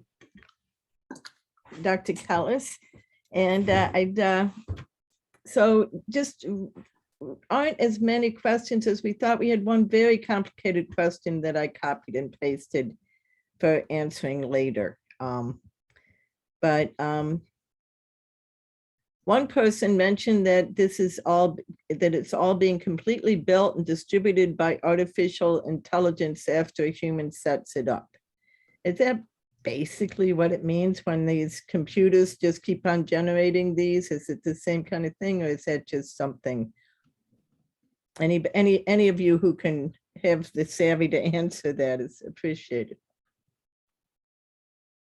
Irene, are you here? Sorry, I'm answering questions in the typewritten form and wasn't paying attention. What? So one of them, we're starting to answer the questions live. Yeah. Which specifically the question related to once the system is set up, is it like AI that it runs the computers automatically? It's not like AI because AI is a mode where the system learns as it goes. This is, it's a computer processing mechanism that basically crunches numbers. The thing that's really important about it and why it's different than, like, say, proof of stake is because the likelihood to which you will win a coin is a direct relationship with the speed of your processors and how many processors you have, simply randomly crunching numbers. It's not a learning process where it is the way the system is designed. There is no software or there is no learning that can increase the rate to which you will be able to answer that mathematical equation. That is why the only way that you can get an advantage over someone else is simply by having more computational power, having more computers that run faster than other people's computers. That's also why it's sort of a misnomer to call it a data center like any typical data center, because it is nothing like cloud storage or running software. Software by design is supposed to maximize a process, maximize an outcome with minimal work. Software is designed to create efficiencies. That is literally the exact opposite in this context. It's not looking for efficiencies. It uses the randomness of the way that these numbers are generated, or these equations, as part of its security mechanism. So there is no way that you can create those efficiencies, which is why it is not similar to AI. I hope that answered the question. Thank you. It did for me. Let's see. How does the process save money? In the existing system, you guys can read these. In the existing system, money goes to individual, but in distributed ledger, money goes to the proof of work process. I guess it's for you, Irene, and it was asked when you were in the middle of giving your presentation. So, yeah, and it's a really good question. I think that there is inevitably a lot of waste, both electricity, power waste, and also financial waste built into the way the whole process works. Certainly, the miners are looking for the cheapest cost of electricity they can get, and they're making a profit off it. Otherwise, they wouldn't keep mining and keep adding computers. But yeah, they're spending a lot of money. I will say, we'll hear arguments from the people who favor Bitcoin that, yeah, if we looked at the entire scope of all of the energy used for credit cards or for actual banking, the brick and mortar and all the lights and all the everything and all their electronics, that it would take a ton of electricity too. And why are we picking on them as crypto mining? There's all kinds of other energy uses for traditional banking and financial exchange And honestly, they're absolutely right. There is. And I applaud anything that can reduce the amount of energy use, whether it's in building energy use. If crypto is going to be able to get us there, that's terrific, to using less energy. But the reality is there's a, kind of, to me, a pretty fair analogy to, if you're going to drive across country, do you want to drive across country in a gas guzzling Hummer, or do you want to drive across country in a Prius? You want to go in the thing that is the most energy efficient. And there is just no way that proof of work mining is energy efficient.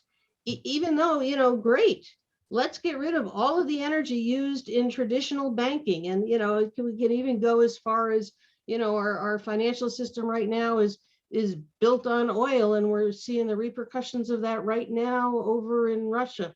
It's just, we can go as far as you want as to the energy consumption of our current financial system. It's horrible, and it should be reduced. But why would we reduce it with a Hummer when we could reduce it with a Prius? We ought to be going to the most efficient form of energy use possible, which is proof of stake, or potentially some other consensus mechanisms that are also being explored right now. Thank and two things I want to say. One, to go back to the previous question, just really quickly, it is true when the system is set up, computers keep running. The only time they go down, of course, is if that particular processor goes down, and then it gets fixed or modified by an engineer who's in the facility. But that's also why this industry doesn't create a lot of jobs. So that was one thing I wanted to know. And the other thing that, I've thought about this as well, when you are buying or selling currency on digital exchange, there's a fee. Those fees are very important, because once all the currency is in circulation, miners, that is where they'll be making their money, is exclusively off of those fees. That is partly what pays for it right now. So you could consider the miners in a proof of work setting, middlemen, in that they are authenticating the exchange itself. So you have like these two parallel worlds going, right? You have the buying and selling of the currency, or the use of a currency for buying and selling goods and services. And then you have the validation of each one of those transactions. And those validations are earning currency. So, you can, if you go into a system, you have a wallet, you can get money by buying or selling, or you can get money by validating transactions. So there's sort of these two parallel tracks that are going. I think it's important for people to understand that.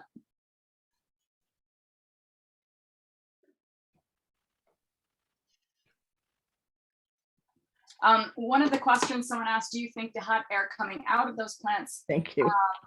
Bad for people's health? People are breathing whatever comes out of the plants. So the air that's coming out of the plants is what is being circulated through the processors and released from the processors.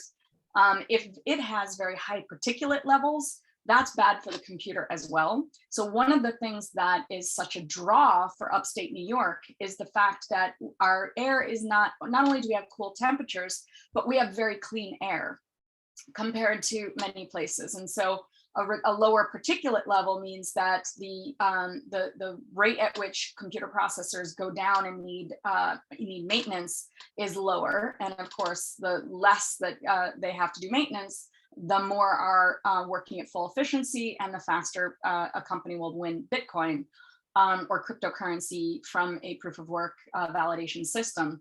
But the air being hot itself is an issue, one, because of warming, and two, because it in many systems, the one that we saw, it has the vents that release the hot air directly through with a lot of extra room above the processors. A lot of facilities don't have that. There are many that are in storage containers, for example. They have to create a mechanism for cooling so that the hot air itself doesn't decrease the efficiency of the computer processor speed.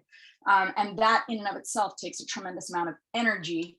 And of course, a lot of that is based off of fossil fuels, and it's the burning of fossil fuels that is bad for people's health. So it's indirect what is bad for people's health, but absolutely ultimately leads to that. And the worst part is that a lot of power plants tend to be in what we call EJ communities, or environmental justice communities, which are the communities that are lower income, which also tend to be more Black and brown communities, which is why this is also an equity issue. So I just wanted to point that out. Thank you. And Bill Mattingly pointed out that Greenwich was shut down for 6 years before it was reborn as a gas plant, which was just supposed to be a peaker plant. And now it's running 24/7, 365. One question, how does cryptocurrency benefit humanity? If it doesn't, it should be illegal. And there's a difference between the proof of work and other cryptocurrency, but if somebody wants to take on that little. I'll start really quickly, and then Irene, if you want to jump in, but I just want to note that I always distinguish between the larger umbrella of cryptocurrency and cryptocurrency mining. So the validation of every transaction is the point that is important. If the validation mechanism is proof of work, which is the competitive model that uses a lot of energy, that's what we are particularly focused on. If the validation method uses another form of validation, like, for example, proof of stake, it uses less than 1/100th of 1%, estimated to use about 1/100th of 1% of the amount of energy that proof of work does. So, practically zero in comparison. So that's on the environmental side. So there's two conversations that are happening right now. There's the environmental conversation, and then there is the financial conversation. And within that financial conversation, there's really two things that are going on. One is it a vehicle for fraudulent activity? So that is a whole conversation. There is, as was shown earlier, that there is evidence that it has created a mechanism for fraudulent behavior, a mechanism for countries that are being sanctioned to bypass sanctions, illegal activity being funded by cryptocurrencies. There is that is happening. There is conversation about that, and there's discussion of how to regulate that. And then there's the conversation of, does it create access to wealth? And in particular, what's interesting to me is, does it create access to wealth for people who currently don't have access to wealth? So one of the things that cryptocurrency proponents will say is that it doesn't require a bank account to engage with cryptocurrency. That is in fact true.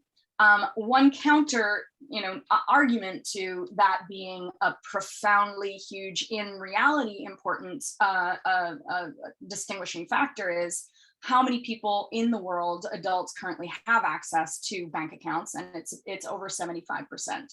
So if it were significantly less, then I would say it is a huge advantage for cryptocurrency, could be a huge advantage for cryptocurrency to exist, because it could create significant more access to currencies for exchange. But I do think that is a valid point of exploration. The other thing that people talk about is that it's more democratic. But what Irene pointed out earlier is that in theory, it could be, but in reality, they are actually quite consolidated. And cryptocurrency mining, in particular, proof of work based cryptocurrencies, from what I have seen, tend to be some of the most consolidated. So there is potential to explore in the context of regulation to ensure more equity, but there are certainly concerns. And the last thing I'll say is, of course, because the market for these currencies are so volatile, it can be very risky, just like any investment that is a when you're doing an investment on stock, very risky investment, right?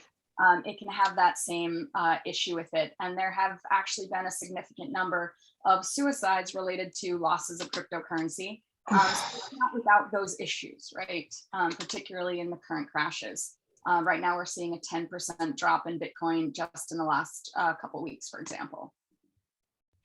I think we probably only have time for one more question. And I want to apologize to the people who may have missed the instruction in the very beginning. Raised hand, we've been asking for questions to be put in the Q&A. We will not be able to get to the people with their raised hands. I'm sorry. But let's see if we can get to one more question that maybe constitutes several of the questions. I've been trying, they're really very different. Some of them are just comments. One quick question is, do we know when the Greenwich permits end? And I don't think that they end until they're renewed. I think that that decision will be made. Right. Unless they extend it again. So, yeah. Does the current banking system even compare to Bitcoin?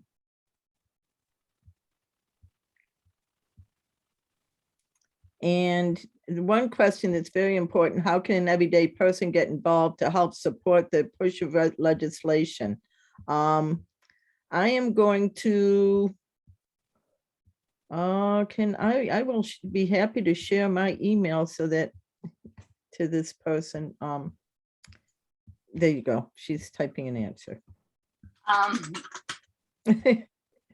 So I would say, Yes. to push this legislation, contact your legislator. That is hugely helpful. Sharing news on social media, contacting even the governor, starting petitions. I've had people start petitions and get thousands of people to sign and have those petitions go to the Speaker of the Assembly and the leader of the Senate and the governor. Those all are extremely helpful, more than you can know, Anyone who is not currently a co-sponsor of the bill, you could call them and share your thoughts of why they should be and urge them to be a co-sponsor. Yeah, and I sent, Irene has put in all kinds of ways, which I actually put higher up in the chat, but it's much better because it's closer to the end, to call Governor Hochul, 877-235-6537, and to sign the letter. And there's all kinds of things. I think the chat is going to be saved. And really quickly, you should be getting a copy of this recording. Anybody who participated, it was recorded. Wonderful. Just as a last, I couldn't get to all of these questions, but just the cost of operation. That is why the purchase of energy generators like power plants is so appealing, because they can generate their own energy behind the meter and don't have to pay any of the fees for buying that energy off the grid. And because, of course, energy is the greatest expense of running a Bitcoin mining or a cryptocurrency mining operation, their interest is, of course, to reduce that cost as much as possible. I will say Greenwich, for example, in the third quarter of last year, grossed $40 million in those 3 months. That exceeded the cost for converting and all the renovations that they did on the facility to even get it up and running in 1 quarter. I don't know what their monthly operating costs are, but it is far exceeded by their wins. Thank you. Well, I think we may need to draw this to a close. Does anybody have anything burning that they would like to add as far as comments to our attendees? Just thank you for Yes, well, I want to thank you all for sticking this. There's a lot of complicated stuff, Thank you so much, Irene and Karen and Anna, for being wonderful panelists and supporters of us are learning these complicated concepts. I'd also like to thank Anna Marta from Our Revolution for helping us with this format. And I hope that the people that are remaining will take a look at the NIPAN.org website and see what our actions are right now and ongoingly. And we'd love to have you join us. Thank you so much, everybody. Thank you for Grand that finale. great cartoon, Thanks. Irene. Thank you. Mandy. Thank you, Anna Marta. Thank you, Irene, Karen, and Dr. Anna Kellis. You're amazing. Thank Yeah. you.